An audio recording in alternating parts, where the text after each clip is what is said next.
For the second time in 3 years, the men and women of the Air National Guard from Syracuse are heading into the combat zone. They'll support Operation Iraqi Freedom and Enduring Freedom in Afghanistan. Kane Farabaugh is live at Hancock Field with more tonight on how the deployments affect the ranks. Kane, hundreds are going, right? That's right, Carrie, and actually there's an acronym for it, like most things in the military. It's called the AEF, or the Aerospace Expeditionary Force. Now what that is a program the Air Force put in place in about 1999 to sort of spread the responsibility for these deployments across both active duty units and guard units like the 174th here at Hancock Field. Now the Army, when they deploy, they go perhaps for years at a time to places like Afghanistan and Iraq. For the Guard, they only go months at a time, and even though the amount of time they're in country is less, the frequency of those rotations are heavier. In fact, as you stated earlier, the guys here from the 174th just returned from Iraq less than 3 years ago. 75% of our folks here are part-timers, so they're working a civilian job, they're working this job, and they also have their family to, that they're trying to spend time with. So it's quite demanding.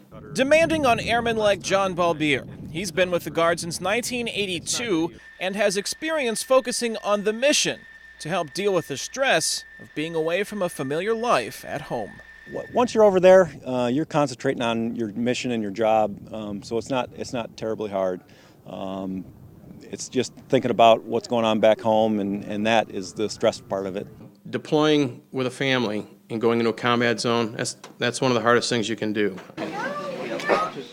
Despite the frequency of deployments for the Air National Guard, Colonel Basile says the 174th hasn't had it as tough as other units in the country. Our manning numbers here are, the envy of most of the units in the state and across the country.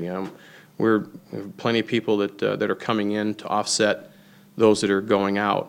Even though the National Guard does deployments very differently from the Army, the wing commander of the 174th says it's still affecting their recruiting and retention numbers. Prior to the AEF and prior to the Desert Storm, really, you would see folks staying in the unit until 26, 28 years of military service. And now there's a little bit more of an incremental jump in those folks that get to 20 years and then retire.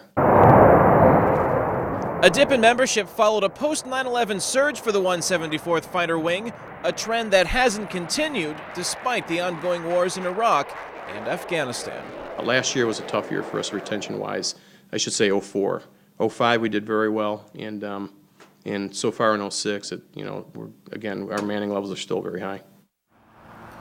The Middle East, obviously familiar terrain for the boys from Syracuse. Now, coming up tonight at 6, we'll show you that despite the fact that it is familiar terrain, there really is no air war in Iraq. So we'll show you how the mission for these guys in the National Guard has changed. Live at Hancock Field, Kane Farabaugh, News Channel 9.